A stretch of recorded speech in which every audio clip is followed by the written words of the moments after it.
everyone, and welcome back to my channel. I'm wearing my outdoor clothes because I was out earlier and I don't know, I can't be asked to take them off at the moment. I went walking, went out in the countryside for my sport work, and we had a good walk. Saw some pigs, saw some cows, which were nice.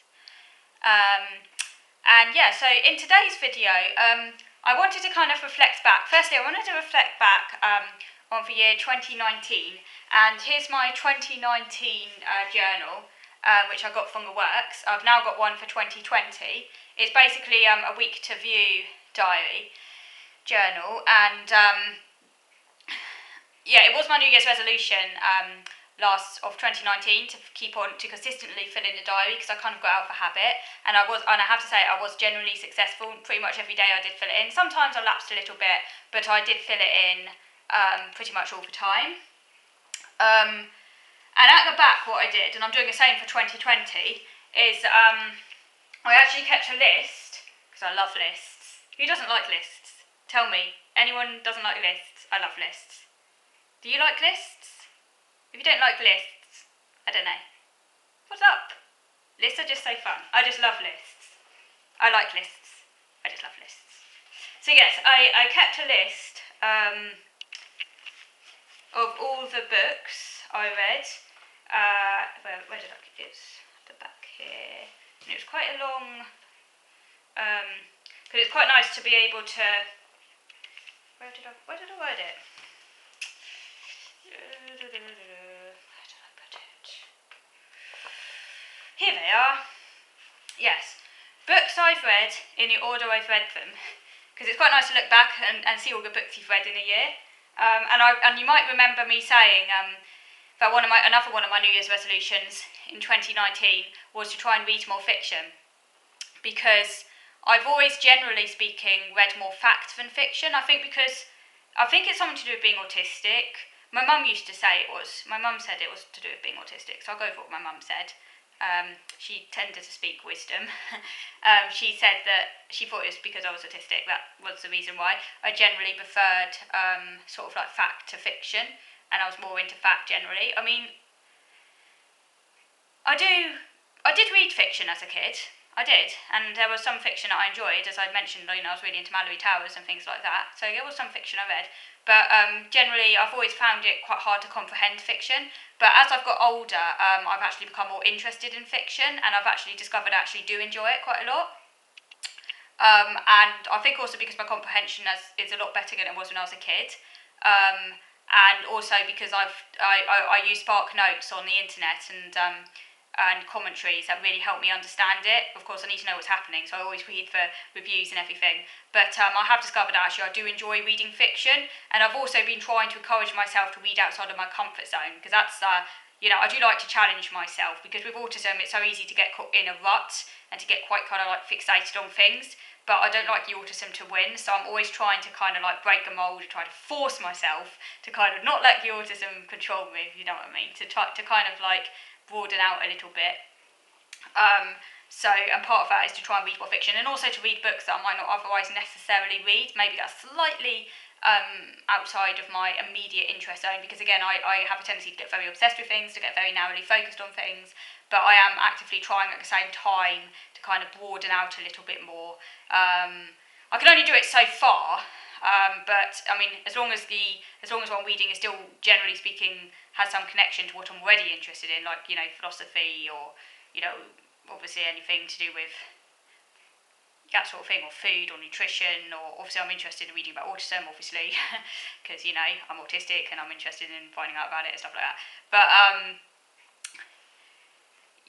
I am actively trying to kind of just read more things more generally, and to try and read more fantasy books, because, as I say, I am generally more drawn to fact, but I am trying to read more fantasy books because I think it's quite good for the brain to do that, particularly with autism, when you do struggle sometimes with, I struggle with, anyway, with kind of like certain aspects of like fiction and like imagination. It's not to say I don't have imagination, because I do, but it's just that I do struggle with certain aspects of it. So reading fiction, I think, is quite good. I think sometimes for the autistic brain, even though it can be quite hard to do so, because it does help the brain to kind of maybe just broaden out a little bit, I guess. But anyway, I went off on a tangent there. But I wanted to tell you the books I've read in 2019, because in order that I've read them. So here goes. It is a long list. So get to take a deep breath. Right. Number 1, Geflavor Thesaurus, non-fiction.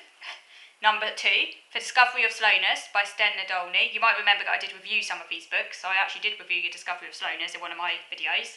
That was a fiction. Quiet by Susan Cain, non-fiction. Number 4, we have The Catcher in the Rye, Selinga, which is fiction.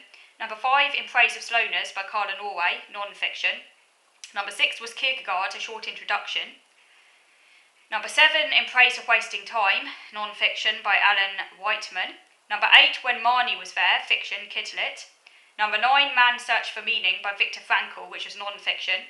Number 10, The Happiness Dictionary by Tim Lamass, non-fiction.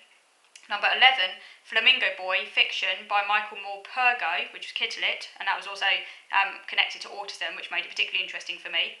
Number 12, Supporting Autism in Young Women, which was by, I didn't actually review that book, but it was by Fiona, and I can't remember really what I read now, so I won't be able to review it now, unfortunately, but it's an alright book. It was by Fiona Bullivant. It was a clinical book. I think it was actually aimed at professionals, but I found it quite interesting because she was looking at autistic women, and obviously being an autistic woman, I found it quite interesting to read what she had to say about that. Number 13 was Spectrum Women, Walking to the Beat of Autism by Barb Cook, Michelle Garnett, which was non-fiction. 14 was For the Love of an Orchard by Jane McMorland. Got that from the library. Number 15 was Eleanor Oliphant is Completely Fine by Gail Honeyman, which was adult fiction. Number 16 was Can You See Me, fiction by Libby Scott and Rebecca Westcott, which is Kidlit, and that was about autism. Number 17 was Philosophy of Coffee, which is a factual short book. 18 was Mockingbird by Catherine Erskine, which is YA teen fiction about a girl with Asperger's.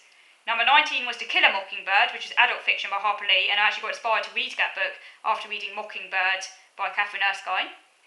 Number 20 was DK Superfood's book, which is a non-fiction, and number 21 was The Food Bible, which was non-fiction.